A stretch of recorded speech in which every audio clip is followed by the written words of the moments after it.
Okay, continuing on using inverse operations. If we look at number 2 starts off with a square root. It's different than the first one because this one starts off with a square root. If you look back at the first one, it started with squared. The inverse operation of square root is squaring.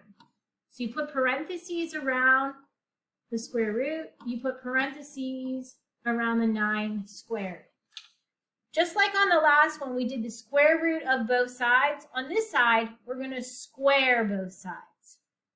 Now, 9 squared is 81.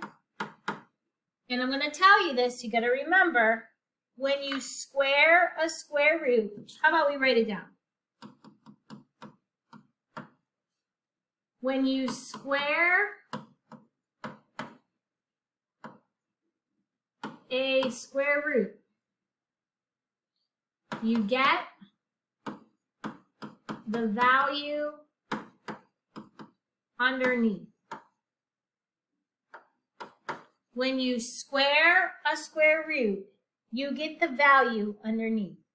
So the value underneath that square root is an x. So take a look at both of those. The first one was squared, so we did the square root. The second one started with square root, so we squared it. Maybe I'll go back and highlight. This one was squared, we did the square root. This one was square root, we squared it. So let's take a look at the next one. This one is squared. So you gotta think, do I do square it or do I do the square root of it? This one, we're gonna do the square root. The square root of x squared is x. And remember, when it's a fraction, you take the square root of the top. So the square root of 4 is 2. The square root of 36 is 9. And remember, square roots have 2 solutions. So you either put it x equals 2/9 and x equals -2/9, or you can write it like this. X equals +(-2/9). I don't care what way you do it. Keystone's PSSAs, they like to show it that way. So I'm going to go a little bit faster now. The fourth one here. I notice this is different because there's a 2 out front. To get x squared by itself, I first have to divide by 2. That gives me x squared equals 49. This is squared. To undo squaring, I'm going to take the square root. Square roots have 2 solutions, always. I'll say it again. Square roots have 2 solutions always. So this is positive and -7. So now when I go to the next row, it has changed. This is now cubed. So it's the same process, just with cube or cube root. So I noticed on the first one, it's cubed. When it is cubed, you have to put a little 3 to represent you're doing the cube root. Cube root. When you do the cube root, you have to go to math on your calculator. Number 4 to get the cube root in. The cube root of -27 is -3. Remember, you can take the cube root of a negative number. When I look at the next one, it starts off with a cube root. To undo cube root, we're going to cube it on both sides. Cube it on both sides. When you cube a cube root, you get what's underneath x. And then you're going to do 8 cubed in your calculator. Oh, I don't know what that is off the top of my head. 512. Number 3, it's x cubed. So you're going to do a cube root. Don't forget the little 3. You're going to do the cube root. Use math. Number 4, you're going to cube root 27. That's 3. You're going to cube root 64. That is 4. And the cube root of x cubed is x. And the last one here, it says cube root of x. You're going to cube it. You're going to cube it. Now, the cube root of x cubed is x. Look at this one. Make sure you put this in parentheses in your calculator. So you will type left parenthesis 3.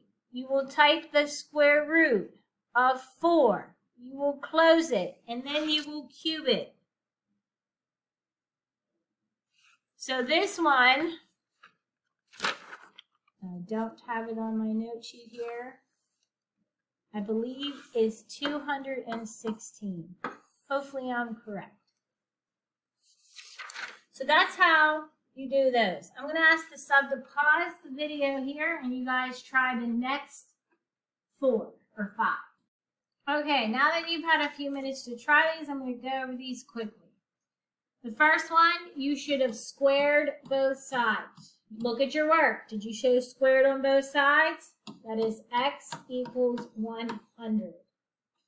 The second one, you should have cube rooted with the little 3. Look at your paper. Do you have the little 3? Cube root, -4 equals x. The next one, you should have cubed both sides. Cubed. That is 64 equals x. The fourth one, you have to get x squared by itself first, so you should have divided by 3. That becomes 25 equals x squared. Then you should have square rooted both sides.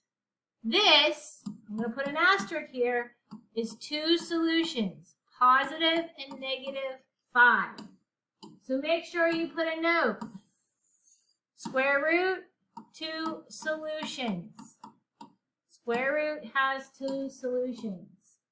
The next one, you should have took the square root of both sides. When you take the square root of a negative, you get an error on your calculator because you cannot find the solution to the square root of a negative number. Changing a decimal to a fraction is next. To change a decimal to a fraction, without a calculator, you would convert the decimal to a fraction using tenths, hundreds, and thousands. But I'm going to teach you how to do this with the calculator. So, you should know this already from this year. We're going to skip this middle row and we're going to go down to the bottom. You can do math, but I don't like that option, fraction alpha. I like the green alpha button because the green alpha button has all of the fraction functions in it. So, I would like you to type in 0.23. You hit green alpha, y equals, fraction to decimal, is that F to D. And when you do, this is 23/100. Grab your calculator, type 3.7, hit green alpha, y equals, number 4. Now, when you convert it, it probably gives you an improper fraction. We don't want an improper fraction, so you hit green alpha, y equals, number 3, and 3.7 is 3 7/10. I'm going to skip those last 2. I believe you guys know how to do that. But this is the one I do want to talk to you about using your calculator. Repeating decimals, okay? Repeating decimals, grab your calculators. I want you to type in 0.6. Now, the bar means that it repeats. So when you type this in your calculator, you cannot put 0.6. If you put 0.6, that is terminating. So on your calculator, you have to type as many 6 in until your decimal disappears on your calculator. So you're going to type 0.666, push it until the decimal disappears. Then you hit green alpha, y equals, and this answer is 2/3. 2/3. The second one's slightly different.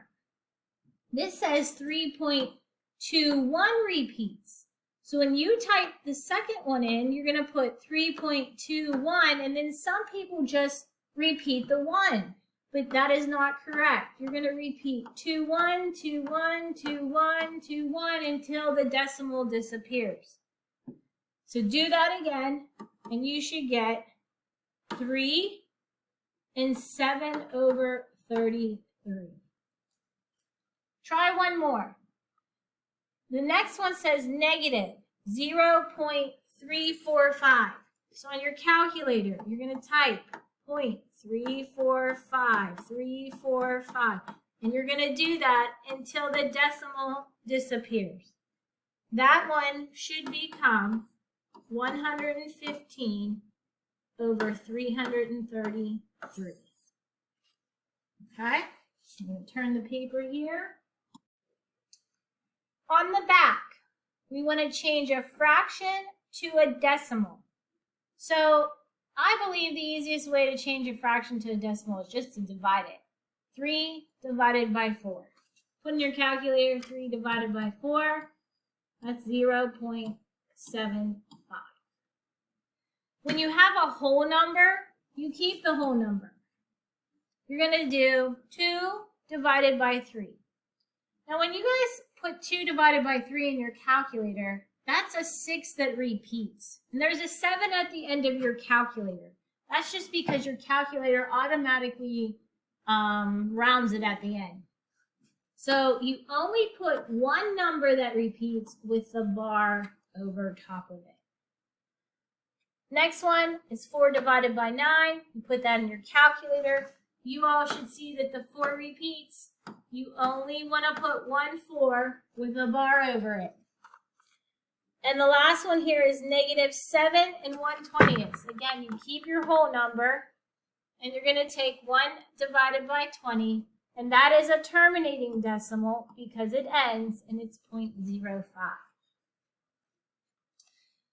Next, changing a percent to a decimal. There is no percent button on this calculator. It's very fancy, but there is no percent button. So when you do a percent is out of 100. So there's 2 approaches. 25% is 25 out of 100. And then you can divide that and you get 0.25. Or, you probably learned at Hillcrest, you move the decimal